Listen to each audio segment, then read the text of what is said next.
What's up, everyone? Welcome to Akuma Studies, and today we'll be talking about the entire history of Japan.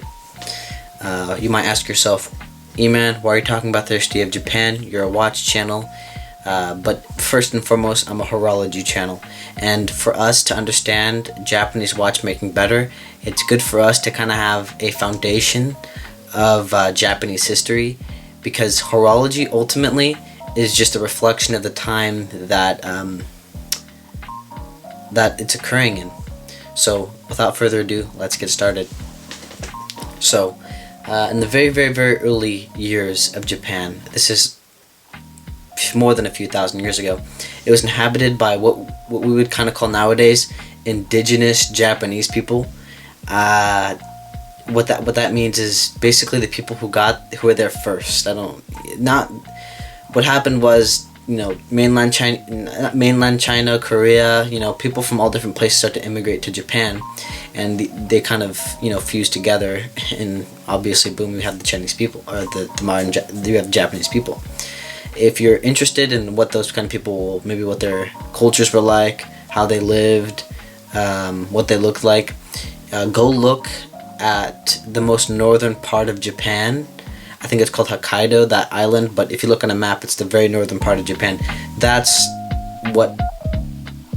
how those people, how they look, and if you look at their history, that's how people of Japan, used to. That was how they lived. Fast forward a few years, we have the first empires. I can't remember their names exactly, but they're not really that important. But we have empires, we have peace, we have art, and eventually civil wars. And I forgot to mention, we also have the establishment of this thing called the shogunate. So basically a military dictator. But anywho, what happened was there was this big civil war that happened. People were hiring these warriors to protect their land, and basically what happened over time, it happened fairly quickly, was that Japan shattered into a bunch of tiny pieces. Imagine Europe, the whole history of Europe, and you condense all those different factions and linguistic groups and cultures and political establishments and dynasties and families and all that stuff.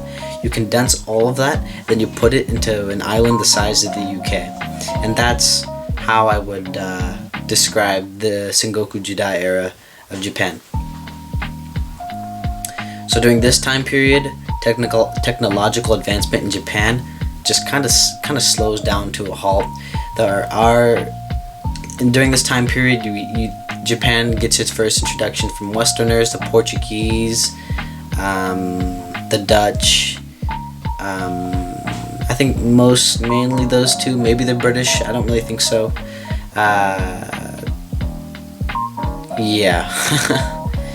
It gets invaded a few times by Korea. Not really Korea, sorry, the Mongols, interestingly enough. But anyway, there's this period of intense war, famine, hunger, and death, really. It's called the Warring States period. And it all gets consolidated by this guy in his family. His name is Tokugawa Ieyasu, and he starts the shogunate dynasty of the Tokugawa family. So after this period, Japan starts to become a bit more peaceful, and it becomes very insular, and it becomes very cut off from other parts of society. If you guys have watched my Masahiro Kikuno video, he made a Wadoke wristwatch, and that's the timekeeping method that was used during this time period. Sorry about the noise. Wadoke clocks. In short, it's basically a lunar calendar system, and it kind of takes an account of the days. So let's say it's middle of summer, the days are longer, so therefore the day on the clock is longer. If it's winter, the days are shorter. The actual when I mean day, I mean when it's light out, it decreases, so the days on the Wadoke clock are shorter. So it kind of expands back and forth, the length of the day. So it's a very interesting way of telling time.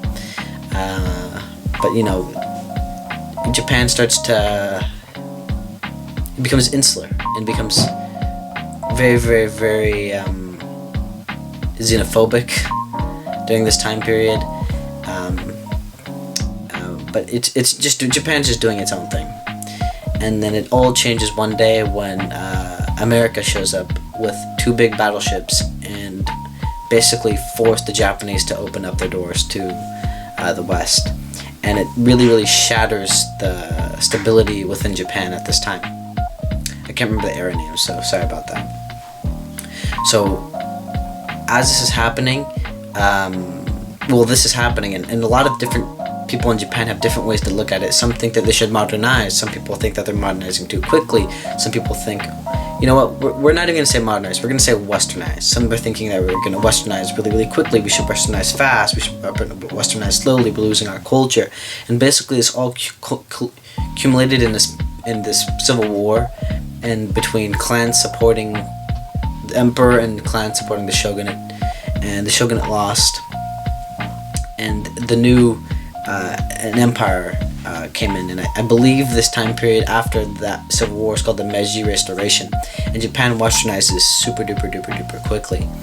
I would say that if you want to look at a case, there's a couple countries I would say if you want to look at a case of successful modernization, I would say number 1, Singapore. Singapore is a great example of very, very, very quickly and effectively modernizing.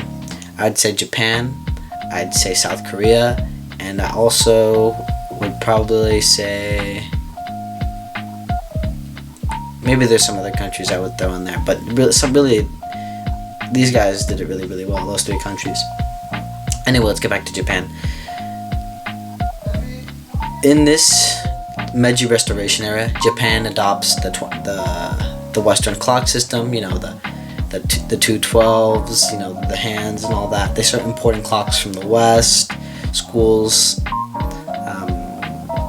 are being set up with kind of like Western ways of thought, and Japan modernizes its military, and it becomes, I mean, basically you have this, as time goes on, you have this fully developed country, and all of its neighbors are literally weak. You know, imagine if you just gained like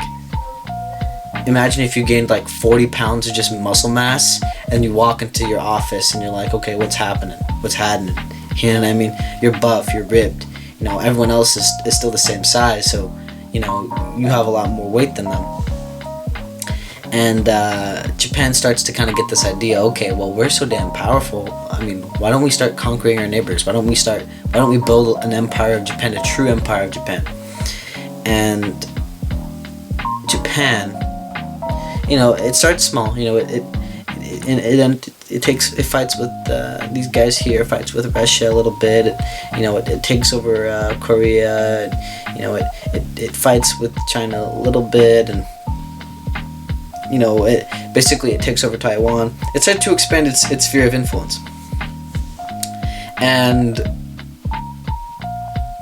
all of this culminates in World War II, where in 1937 Japan declares war takes, I don't know. Basically, Japan and the nationalist China start to butt heads, and they go to war. And Japan really, really threw its weight around and did they were very effective with their Asian opponents, beating the United States on multiple occasions, fighting with the Russians a little bit, but they got kind of scared of the Soviets. But you know, to really cut a long story short, we all probably know Japan loses, and Japan kind of has this like, I don't want to say realization. I want to say more of like shift in mentality, where they go, you know what? Okay, that warrior stuff, that conquering stuff, that didn't really work out too well for us.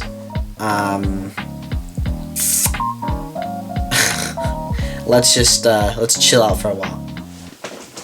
And this is just after World War II, and that's when you start the expansion of a lot of these companies: Casio, Seiko, Citizen. Let's even not even look at companies even related to wristwatches. You have Sony. You have, what are some other tech giants? I don't know. Whatever.